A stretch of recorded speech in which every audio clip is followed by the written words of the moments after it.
I was leaning over the balcony railing when they arrived, my hair tousled by the breeze, paintbrush in hand, definitely not trying to impress anyone. But when I turned around and caught the way they looked at me, I didn't fix my messy shirt, I didn't step back, I just smiled and welcomed them in. Before we begin, if you're a regular here, don't forget to like the video and hit subscribe. It's the easiest way to support the channel and keep the stories coming. And if you're new, welcome. I'm glad you're here. Now, let's begin. I was already leaning over the balcony railing when they knocked, bare feet on the warm concrete, paintbrush in hand, hair falling loose from a hastily tied ponytail, not my most put-together look, but I wasn't exactly aiming for elegance. I straightened up just as the door swung open, tucking the brush behind my ear and pretending I hadn't been muttering to myself about the unfinished mural for the past hour. "Didn't expect the maintenance crew for a dripping air conditioner," I said with a smirk. The older one smiled politely, silver at his temples, broad shoulders, calm presence. The younger one didn't bother hiding the way his eyes traveled from my bare feet up my legs and slowly made their way higher tall, tanned, maybe 30, with that too relaxed confidence that always made me both wary and curious. "I like to watch the process," the younger one said, setting his toolbox down with a wink. "Make sure everything gets taken care of properly."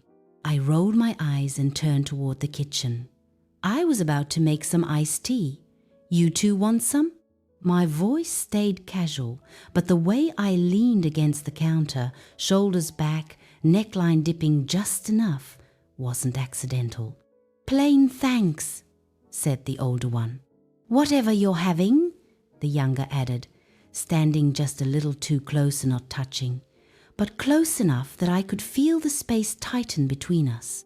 As I handed them their glasses, my fingers brushed his, and I caught it, that spark, not imaginary, not one-sided. He looked at me like he was wondering what kind of woman I really was.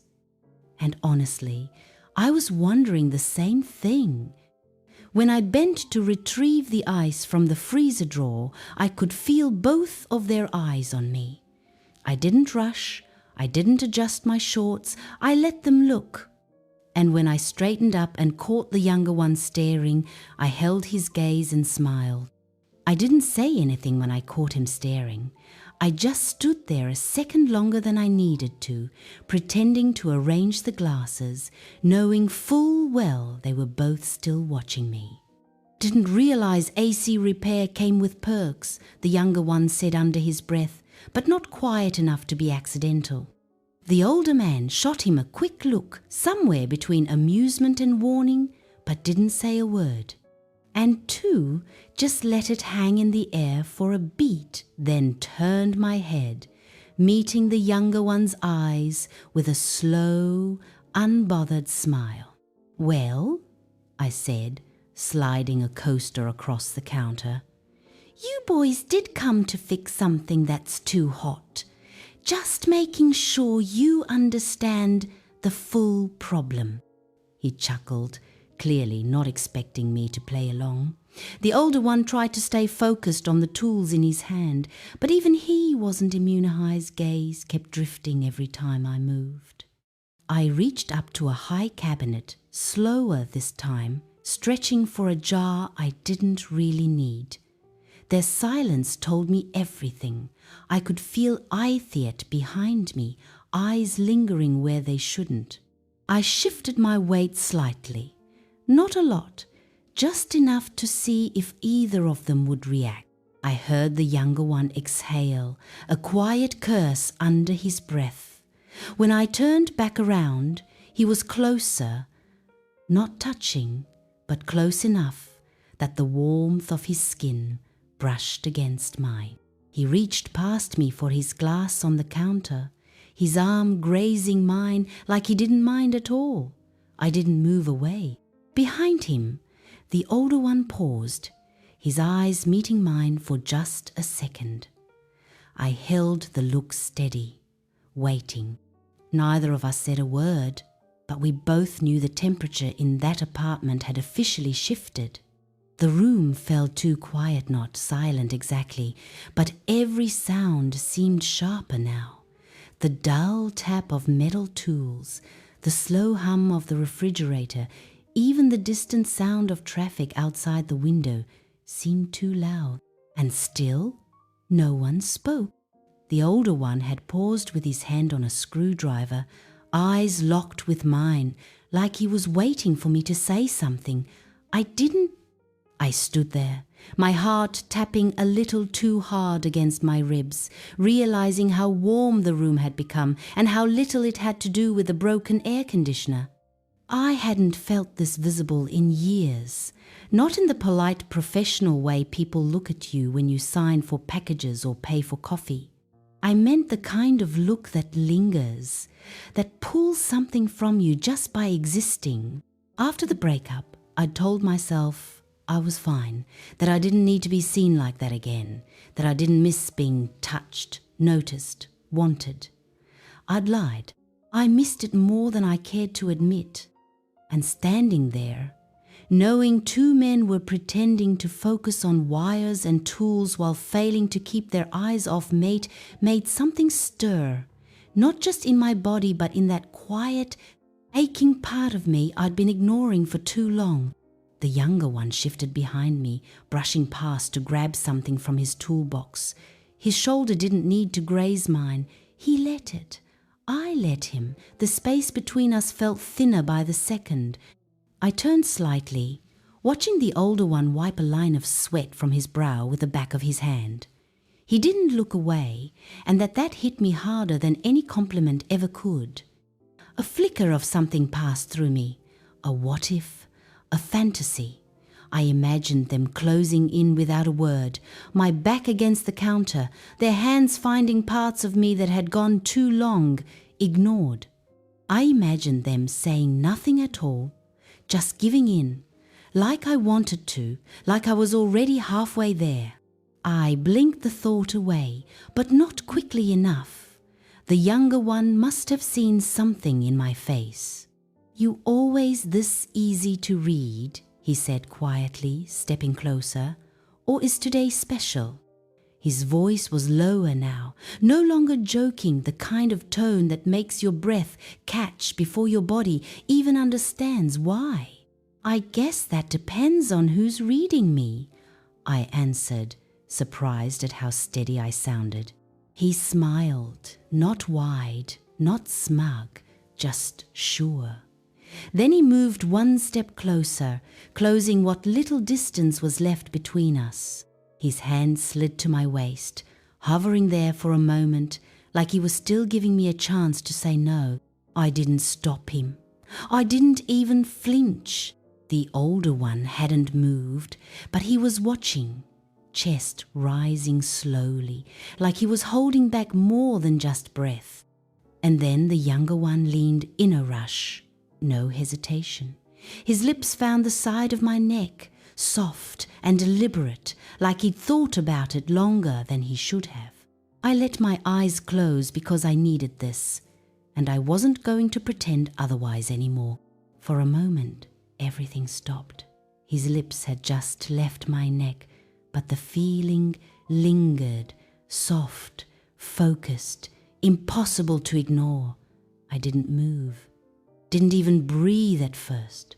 I could feel the younger one still close, his body radiating heat in front of me, and behind me the space was still empty. I was waiting not for permission, not out of fear, but because I wanted to know, would the older one stay on the sidelines, or was he coming in? I heard a soft shuffle on the tile, the smallest movement. Then a hand larger, steadier rested gently on my shoulder. I didn't flinch. He stepped behind me, slow and sure, his body close but not pressing. One hand slid up, fingertips brushing my neckline as he swept my hair over to one side. The other stayed grounded at my waist, as if anchoring me in place. And then I felt Ith pressed a quiet kiss to the side of my neck, just above where the younger one had been moments ago. But his kiss wasn't the same. Where the younger one had been bold, teasing, electric, this was slower, like reverence, like he was rediscovering a language he hadn't spoken in a long time. I closed my eyes again. I found myself leaning back into him, steady and slow, and that's when I realized I was surrounded. The younger one still stood in front of me, eyes low, smile tugging at the corner of his mouth. He stepped in closer, hand coming up to cup my jaw, gently brushing his thumb along my cheek, like he was steadying something he'd just stirred. The counter edge pressed against my hips now. I was bracketed between strength and confidence, warmth and calm. I wasn't trapped, I was held. Their hands moved in unspoken rhythm along my arm, the other across my lower back. His lips grazed the edge of my shoulder. A palm guided me back, then forward. They never asked, never rushed. They simply gave me space to give in, and I did.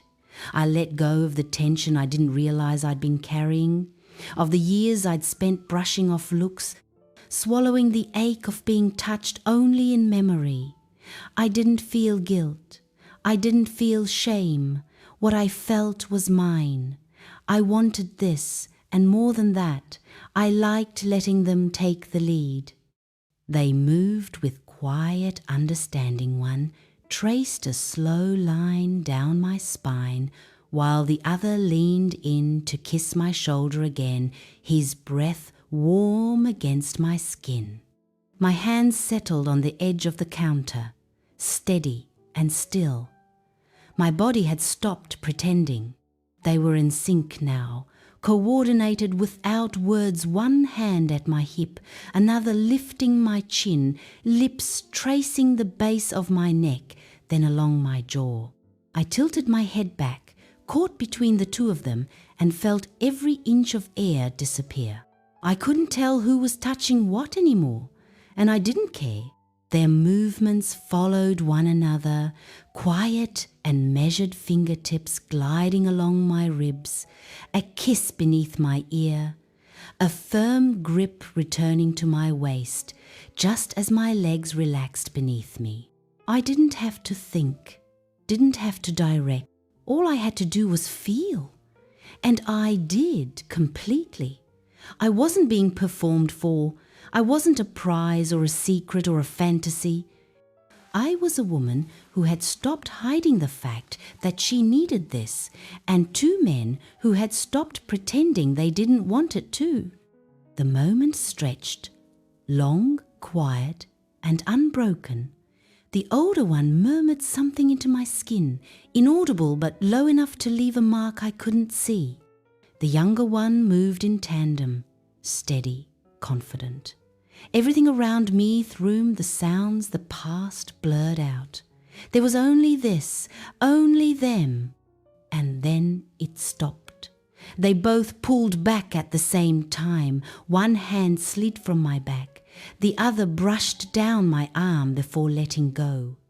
I stayed there a second longer, still breathing hard, hazy-eyed, half-closed. The younger one was the first to speak, voice softer than before.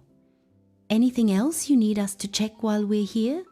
I looked at Demon with flushed cheeks, the other with a slight grin he was trying to hide, and I smiled. "Maybe tomorrow." I didn't plan for it to go that way, but maybe that's the thing I didn't stop at either.